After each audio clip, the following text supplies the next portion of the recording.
കുടിയാട്ടത്തിനു പിന്നാലെ കേരളത്തിന്റെ അനുഷ്ഠാന കല മുടിയേറ്റിനും യുനെസ്കോയുടെ അംഗീകാരം.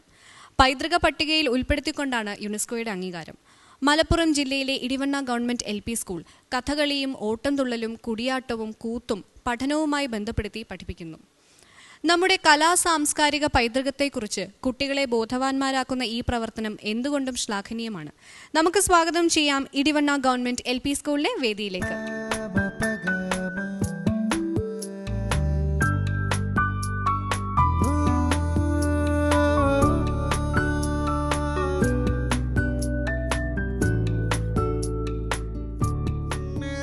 ഇടിവണ്ണയിലെത്തിയപ്പോൾ ഞങ്ങൾ കണ്ട കാഴ്ചകളിലേക്ക്. മലപ്പുറം ജില്ലയുടെ കിഴക്കേ അറ്റത്ത് കുടിയേറ്റ കർഷകരും തോട്ടം തൊഴിലാളികളും പണിയർ, കുറുമർ, മുതുവാൻ എന്നീ ആദിവാസി വിഭാഗങ്ങളും അധിവസിക്കുന്ന ഒരു മലയോര പ്രദേശമാണ് ചാലിയാർ പഞ്ചായത്ത്. ചാലിയാർ പഞ്ചായത്തിലെ എടിവണ്ണ, വെറ്റിലക്കൊല്ലി, വെണ്ണേക്കോട് പ്രദേശങ്ങളിലുള്ള പട്ടികവർഗ വിദ്യാർത്ഥികളുടെ പ്രാഥമിക വിദ്യാഭ്യാസ കേന്ദ്രം ഈ സ്കൂളാണ്.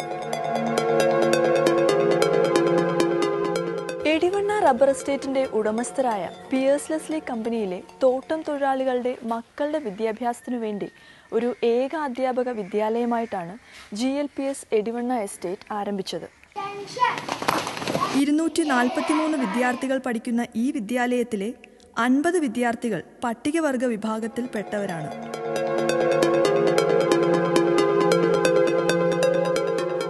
മാം, ഇടിവണ്ണ ഗവൺമെന്റ് LP സ്കൂളിന്റെ മാതൃകാ പ്രവർത്തനങ്ങൾ ഏതൊക്കെയാണ്? ഞങ്ങളുടെ വിദ്യാലയത്തിലെ സാമൂഹികമായ ചുറ്റുപാട് എന്ന് പറഞ്ഞാൽ വളരെ മോശമാണ്. എന്ന് പറഞ്ഞാൽ സാമ്പത്തികമായിട്ടും സാമൂഹികമായിട്ടും വിദ്യാഭ്യാസപരമായിട്ടും വളരെ പിന്നോക്കം നിൽക്കുന്ന രക്ഷിതാക്കളുടെ വീടുകളിൽ നിന്നാണ് കുട്ടികൾ വരുന്നത്. അതുകൊണ്ട് തന്നെ അവർക്ക് നല്ല ഗുണനിലവാരമുള്ള ഒരു വിദ്യാഭ്യാസം കൊടുക്കുന്ന ഒരു സ്ഥാപനമായിട്ട് ഉയർത്തുക എന്നുള്ള ഒരു ലക്ഷ്യം വിട്ടുകൊണ്ട് ഉള്ള പ്രവർത്തനങ്ങളാണ് ഞങ്ങൾ ആസൂത്രണം ചെയ്തിരിക്കുന്നത്. അടുത്തതായി സ്കൂൾ പ്രതിനിധികളും ജൂറി അംഗങ്ങളുമായുള്ള ആശയവിനിമയമാണ്. ആദ്യമായി RVG സർ. അൻഫാസ്, ഏതൊക്കെ ലാബ് ഉണ്ട് അവിടെ? സയൻസ് ക്ലബ് ഉണ്ട്. അതിന് പ്രത്യേക മുറിയുണ്ടോ? മുറിയില്ല. പിന്നെ വേറെ ഏതൊക്കെ ക്ലബ്ബുണ്ട്? ഈ ഗണിത ലാബ്, ഗണിതം നിങ്ങളുടെ ക്ലാസ്സിലിരുന്ന് തന്നെയാണോ ഈ കളികളൊക്കെ കളിക്കുന്നത്? അതോ പ്രത്യേക മുറിയിലാണോ? അതിന് വേറെ മുറിയുണ്ട് അല്ലേ? നിത്യയുടെ പൂന്തോട്ടം വലിയ ഇഷ്ടമാണല്ലേ? പൂന്തോട്ടത്തിൽ എന്തെല്ലാം ഉണ്ട്? ഏതെല്ലാം പൂവുകളുണ്ട്? റോസ, മല്ലിക, ജമന്തി, തെച്ചി, ചെമ്പരത്തി എല്ലാവരും നല്ല ഭംഗിയുള്ള പൂക്കളുണ്ട്. നിങ്ങൾക്ക് ക്ലാസ്സിലെ പൂക്കളെ പറ്റി പഠിക്കാനുണ്ടോ? ക്ലാസ്സിലെ പൂക്കളെ പറ്റി പഠിക്കാനുണ്ടോ? ഉണ്ട്. ഏത് പാഠത്തിലാണ് പഠിക്കുന്നത്? മലയാളത്തിൽ പഠിക്കാനുണ്ട്. അപ്പോൾ ക്ലാസ്സിലെ പാഠത്തിൽ പറയുന്ന കാര്യങ്ങളൊക്കെ നിങ്ങൾ തോട്ടത്തിൽ കാണാറുണ്ടോ? നിങ്ങൾ ഇവിടെ ഒരു പോർട്ട്ഫോളിയോ എന്ന് പറഞ്ഞൊരു സാധനം കാണിച്ചില്ലേ? മോൻ്റെ പോർട്ട്ഫോളിയോ അവിടെ ആ പടത്തിൽ കാണിച്ചില്ലേ? ഇപ്പോൾ അത് കണ്ടോ? നിങ്ങൾ വീഡിയോ കാണിച്ചല്ലോ. അതിനകത്ത് ഒരാളിങ്ങനെ കുറേ അത് നിങ്ങളുടെ മാഷാണോ? പോർട്ട്ഫോളിയോ ഒക്കെ എടുത്ത് ഇങ്ങനെ കാണിക്കുന്നുണ്ടായിരുന്നില്ലേ? മോൻ്റെ പോർട്ട്ഫോളിയോ മോൻ കണ്ടിട്ടുണ്ടോ? ഇല്ല, നോക്കിയിട്ടില്ല. നിങ്ങളുടെ അച്ഛനോ അമ്മയോ വന്ന് നോക്കുമോ? എന്തോ മീറ്റിങ്ങിന് വരുമ്പോൾ നോക്കലുണ്ട്. വീട്ടിൽ നിന്ന് വരുമ്പോൾ നോക്കും. അത് മോനെ കാണിക്കൂലേ?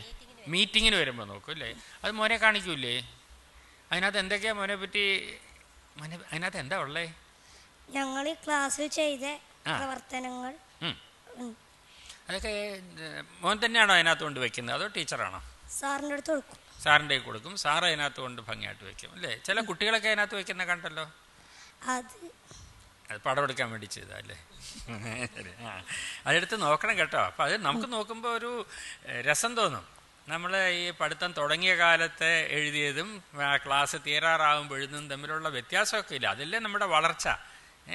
അത് നമ്മൾ നോക്കണം കേട്ടോ. ശരി, കൊള്ളാം, താങ്ക് യു. മെഹിന, എവിടുന്നാണ് വെള്ളം കുടിക്കുന്നത്? വെള്ളം വീട്ടിൽ നിന്ന് കൊണ്ടുവരുവാണോ? തിളപ്പിച്ചാറ്റിയ വെള്ളമാണോ കൊണ്ടുവരുന്നത്? കുപ്പിക്കകത്താണോ കൊണ്ടുവരുന്നത്? ബാഗിൽ കൊണ്ടുവരും. അപ്പോൾ അവിടെ സ്കൂളിൽ വെള്ളമില്ലേ? സ്കൂളിൽ നിന്ന് കുപ്പിയിലെ വെള്ളം തീർന്ന അവിടുന്ന് എടുത്ത് കുടിക്കും. എവിടെയാണ് സ്കൂളിൽ വെള്ളം വെച്ചിരിക്കുന്നത്? ഓഫീസ് റൂമിലാണോ? അതിൻ്റെ പുറത്ത്. എവിടെ? ഷേർലി ടീച്ചർ, ഈ പൊതുവെ മറ്റ് സർക്കാർ സ്കൂളുകളെയൊക്കെ അപേക്ഷിച്ച് ശരിക്കും ഒരുപാട് അടിസ്ഥാന സൗകര്യങ്ങളുടെ കാര്യത്തിൽ നിങ്ങൾ വളരെ മുമ്പിലാണ്. ഇനി എന്തൊക്കെയാണ് ഈ സ്കൂളിനൊരു പോരായ്മ എന്ന് ടീച്ചറിൻ്റെ കാഴ്ചപ്പാടിൽ തോന്നുന്നത്? നിലവിലുള്ള ക്ലാസ് റൂമിനുള്ള ഒരു സൗകര്യമുള്ളൂ. ഇനി ഒരു 2 ക്ലാസ് റൂമും കൂടെ വന്നാൽ ആണ് കുട്ടികൾക്ക് യഥേഷ്ടം കാര്യങ്ങൾ ചെയ്യാൻ കഴിയുള്ളൂ. അപ്പോൾ 2 ക്ലാസ് റൂമും കൂടെ വേണം. പിന്നെ നമ്മുടെ കളിസ്ഥലം ഒരു കുന്നായി കിടക്കുകയായിരുന്നു. അതൊരു ഇപ്പം സമൂഹത്തിൻ്റെ ഇടപെടൽ എന്ന് പറഞ്ഞാൽ പൂർവ്വ വിദ്യാർത്ഥി ഒരു 30,000 രൂപയുടെ ഒരു വർക്ക് ചെയ്തിട്ട് ഒന്ന് നിരപ്പാക്കിയിട്ടുള്ളൂ. ഇനി അത് കെട്ടി നല്ല ഗ്രൗണ്ടാക്കി മാറ്റേണ്ടതുണ്ട്. പിന്നെ കുട്ടികൾക്ക് ഇപ്പോൾ പാർക്ക് അനുവദിച്ചിട്ടുണ്ട്, അത് വന്നിട്ടില്ല. പിന്നെ സ്റ്റേജ് പൂർത്തിയാക്കാൻ കുറേ ജോലികൾ ഇനിയും ഉണ്ട്. ഒരു മെസ് ഹോളില്ല. കാരണം അപ്പോൾ എന്ന് പറഞ്ഞാൽ ഉച്ചക്കഞ്ഞി ഭക്ഷണങ്ങൾ വാങ്ങി അവർ ക്ലാസ് റൂമിൽ തന്നെ കഴിക്കുകയാണ്. പിന്നെ അത് വൃത്തിയാക്കുന്നതൊക്കെ ഒരു നല്ലൊരു പണിയായിട്ട് വരും. ഒരു മെസ് ഹോള് ഉണ്ടാക്കണമെന്നും കൂടി ഞങ്ങൾ വിചാരിക്കുന്നുണ്ട്. ലൈബ്രറി റീഡിംഗ് റൂമില്ല അല്ലേ? റീഡിംഗ് റൂമില്ല. ഇപ്പം ഞങ്ങൾക്ക് മുകളിൽ ഒരു പിന്നെ 40-20 ഒരു ഹോളുണ്ട്. ആ ഹോളിലാണ് ഞങ്ങൾ ഗണിതവും സയൻസും അതേപോലെ ഒരു കമ്പ്യൂട്ടറുണ്ട്. ആ കമ്പ്യൂട്ടറും പിന്നെ TV എല്ലാം അതിലാണ്. അപ്പോൾ CD ഒക്കെ കാണിക്കണേ ഞങ്ങൾ ഹാളിൽ കൊണ്ടുവന്ന് അവിടെ നിന്ന് കാണിക്കും. എറോബിക്സ് ഇതെല്ലാം തന്നെ ആ ഹാള് വെച്ചാണ് ചെയ്യുന്നത്. എല്ലാം അതിലെങ്ങനെ സെറ്റ് ചെയ്ത് വെച്ചിരിക്കുന്നു. ഓരോ പർപ്പസിനായിട്ട് ഞങ്ങൾ അത് ഉപയോഗിക്കുന്നു മാത്രം. ഈ ശുചിത്വം എന്ന് പറഞ്ഞാൽ എന്താന്ന് പറഞ്ഞു തന്നിട്ടുണ്ടോ? ടീച്ചർമാർ പറഞ്ഞു തന്നിട്ടുണ്ടോ? ക്ലാസ് റൂമും ഇതൊക്കെ വൃത്തിയാക്കുക. ക്ലാസ് റൂം വൃത്തിയാക്കുക. ക്ലാസ് റൂമല്ല, പിന്നെ പരിസരം വൃത്തിയാക്കുക. പിന്നെ നമ്മൾ ശുചിത്വ ബോധമുള്ളവരായിരിക്കണം, നല്ല ശുചിത്വത്തോടെ നടക്കണം എന്നൊക്കെ പറഞ്ഞാൽ എന്താണ്, നമ്മൾ എന്തൊക്കെയാണ് ചെയ്യേണ്ടത്? ദിവസവും കുളിക്കണം. രാവിലെയും രാത്രിയും പല്ല് തേക്കണം. തേക്കാറുണ്ടോ?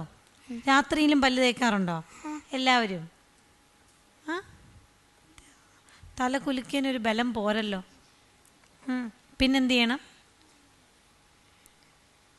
നഖം വെട്ടണം. വെട്ടാറുണ്ടോ? എല്ലാവരുടെയും കയ്യിൽ നഖം നല്ല വെട്ടി വൃത്തിയായിട്ടാണോ ഇരിക്കുന്നത്? ഇപ്പം നോക്കി ഒന്നുകൂടെ സംശയം പോട്ടെ. നല്ല നഖമാണോ എല്ലാവരുടെയും? പിന്നെന്ത് ചെയ്യണം? നഖം വെട്ടണം. പിന്നെ ആഹാരം കഴിക്കുമ്പോൾ എന്തെങ്കിലുമൊക്കെ ചെയ്യാനുണ്ടോ? ശുചിത്വമുള്ളവരാണെങ്കിൽ എന്ത് ചെയ്യണം? കൈ കഴുകണം. എപ്പോൾ കഴുകണം? ആഹാരം കഴിക്കുമ്പോഴും മുമ്പ്. എങ്ങനെ കഴുകണം? സോപ്പിട്ട്. നിങ്ങളുടെ സ്കൂളിൽ സോപ്പ് വെച്ചിട്ടുണ്ടോ? ആരാണ് സോപ്പിട്ട് കൈ കഴുകുന്നുണ്ടോ നോക്കുന്നത് സ്കൂളിൽ? അവരുടെ ക്ലാസ്സിലുള്ള ലീഡർമാർ. ക്ലാസ് ലീഡേഴ്സ് നോക്കുമോ? അപ്പം നിങ്ങൾ ബെല്ലടിക്കുമ്പം വരിയായിട്ട് പോയിട്ട് എന്ത് ചെയ്യും? കൈ കഴുകും. എങ്ങനെ കഴുകും? സോപ്പിട്ട് കഴുകും. സോപ്പ് തീർന്നു പോകുന്ന ദിവസങ്ങളുണ്ടോ? അതില്ല, എല്ലാ ദിവസവും സോപ്പ് കാണുമോ? തീർന്നു പോയ ടീച്ചർമാർ തിരിച്ചു വെക്കും. ഞാൻ 4 കാര്യങ്ങൾ പറയും കുട്ടികളോട്. അതിൽ കുട്ടി പറയുന്നത് ശരിയാണോ തെറ്റാണോ എന്ന് ഒന്ന് പറഞ്ഞാൽ മതി. നിങ്ങളുടെ പഠന പ്രവർത്തനങ്ങളോ പാഠ്യാനുബന്ധ പ്രവർത്തനങ്ങളുമായി ബന്ധപ്പെട്ടിട്ടുള്ള കാര്യമാണ്. ആദ്യം നിത്യ, എൻ്റെ ക്ലാസ്സിലെ എല്ലാ കുട്ടികൾക്കും ചെണ്ട കൊട്ടാൻ അറിയാം. ശരിയാണോ തെറ്റാണോ മോളെ? തെറ്റാണ്. എന്താണ് ടീച്ചറെ ശരി? അവൾ പറഞ്ഞത് ശരിയാണ്. പിന്നെ കുറച്ച് നാൾ ഞാനിപ്പോൾ ആ സ്കൂളിലേക്ക് വന്നിട്ട് 2 വർഷമായിട്ടുള്ളൂ. അപ്പം അതിന് മുൻപ് അവിടെ ചെണ്ട പരിശീലനം ഉണ്ടായിരുന്നു, എനിക്കറിയാം. അപ്പോൾ അത് കുറച്ച് താല്പര്യമുള്ള കുട്ടികൾ മാത്രമാണ് അതിൽ പങ്കെടുത്തിട്ടുള്ളത്. ഇപ്പം പക്ഷേ അത് നടക്കുന്നില്ല. സാമ്പത്തികമായ ബുദ്ധിമുട്ട് മൂലം അത് കുറച്ചായിട്ട് ഇല്ല. ഇനി മേഘ്ന, ഞാൻ ക്ലാസ് റേഡിയോയിൽ പരിപാടി അവതരിപ്പിച്ചിട്ടുണ്ട്. ഉണ്ട്. എന്ത് പരിപാടിയാണ് അവതരിപ്പിച്ചത്? പ്ലെയർ ചൊല്ലാറുണ്ട്, പിന്നെ പാട്ട്. ഈ ക്ലാസ് റേഡിയോ എവിടെ നിന്നാണ് പ്രവർത്തിപ്പിക്കുന്നത്? ഓഫീസ് റൂമിൽ. ഏത് സമയത്താണ് അത് സ്കൂളിൽ വെക്കുക? രാവിലെ. എത്ര മണിക്ക്? 10 മണിക്ക്. എല്ലാം ടീച്ചറോട് ചോദിക്കണം അല്ലേ? ക്ലാസ് റേഡിയോ എന്നുള്ള രീതിയിൽ അവർ പറഞ്ഞിട്ടില്ല. അവർ രാവിലെ വന്ന് പരിപാടികൾ അവതരിപ്പിക്കും. പിന്നെ പ്രയർ ആയാലും പ്ലഡ് ന്യൂസൊക്കെ അതിലൂടെ വായിച്ച് പോകും. അപ്പോൾ അതിനങ്ങനെ റേഡിയോ സിസ്റ്റം എന്ന രീതിയിൽ അവരതിനെ കണ്ടിട്ടില്ല എന്നുള്ളതുകൊണ്ട് അപ്പോൾ അതിൻ്റെ സമയം അവർക്ക് പറയാനൊരു പ്രശ്നമുണ്ട്. നിത്യ ഔഷധത്തോട്ടത്തിലെ ചെടിയൊക്കെ നട്ടായിരുന്നു. അതിലെ 1-2 ഔഷധ സസ്യങ്ങളെ കുറിച്ചൊന്ന് പറഞ്ഞേ. മൂക്കുറ്റി. അതാണ് പറഞ്ഞത്. ശരി, മൂക്കുറ്റി അല്ലാതെ വേറൊന്നും പറയാം. മൂക്കുറ്റി നമ്മൾ പറഞ്ഞു, അതിൻ്റെ ഉപയോഗം നമ്മൾ പറയുന്നുണ്ടല്ലോ, നല്ല കാര്യം. കൃഷ്ണ തുളസി. അതിൻ്റെ ഉപയോഗം എന്തൊക്കെയാ?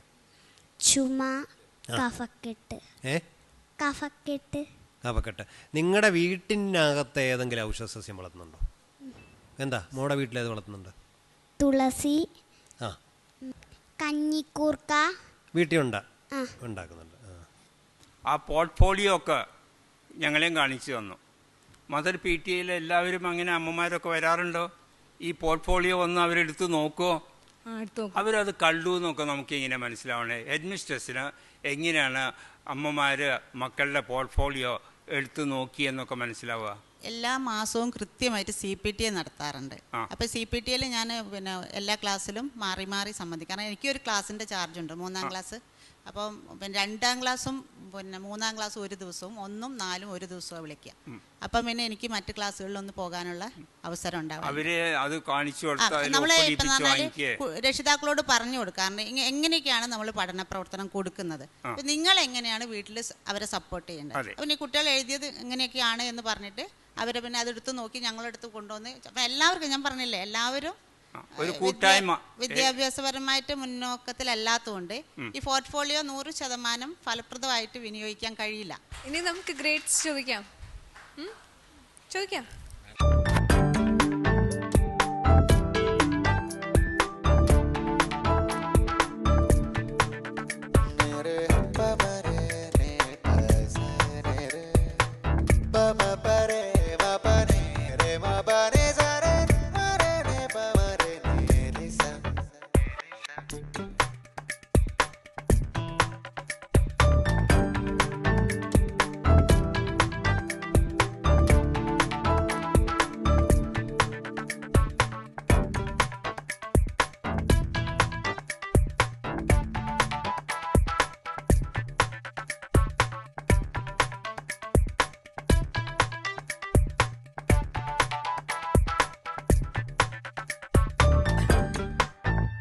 ഇടിവണ്ണ ഗവൺമെന്റ് LP സ്കൂളിന് ജൂറി നൽകിയിരിക്കുന്ന സ്കോർ 80 out of 100.